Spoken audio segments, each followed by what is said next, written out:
இந்த ஒரு வீடியோ பாருங்க.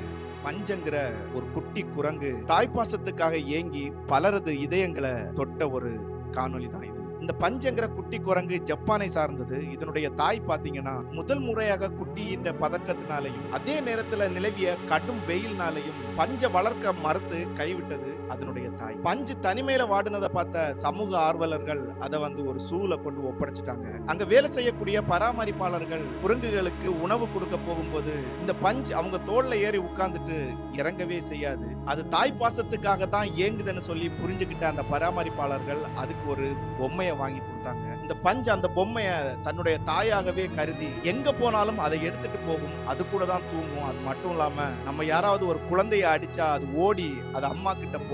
அதே மாதிரி தான் பெரிய குரங்குகள் இதை ஏதாவது செஞ்சுச்சுன்னா அது உடனே ஓடி தன்னுடைய தாய் கிட்ட போறது மாதிரி அந்த பொம்மையை போய் கெட்டி அணைச்சு பிடிச்சு வச்சுக்கும். முதல்ல எல்லாம் பாத்தீங்கன்னா அந்த ஜூல இருக்கக்கூடிய பெரிய குரங்குகள் இந்த பஞ்சை ஏற்க மறுத்து இந்த குட்டி குரங்க அச்சுறுத்திச்சு. அது மட்டும் இல்லாம பஞ்ச ஒதுக்கியும் வச்சுதுங்க. இப்போ பஞ்சு படிப்படியா மற்ற குரங்குகளோட பழகி சில பெரிய குரங்குகள் பஞ்ச தங்களோட அரவணைச்சு வச்சிருக்க ஆரம்பிச்சு. அந்த பஞ்சுங்கிற குட்டி குரங்கும் இப்போ ரொம்ப சந்தோஷமா இருக்கு. எப்படி ஒரு குழந்தை தாய்ப்பாசத்துக்காக ஏங்குமோ அதே மாதிரிதான் இந்த பஞ்சும் ஏங்கி இப்போ அதுக்கு தாய்ப்பாசத்துக்கான அரவணைப்பு மற்ற குரங்குகள்கிட்ட இருந்து கிடைச்சிருக்கு. எனிவே இந்த பஞ்சுக்கு அது மட்டும் இல்லாம இந்த பஞ்சோட தாய்ப்பாசத்தை புரிஞ்சு அதுக்கு பொம்மை வாங்கி கொடுத்து உதவிய அந்த பராமரிப்பாளர்களுக்கும் என்னுடைய அன்கண்டிஷனல்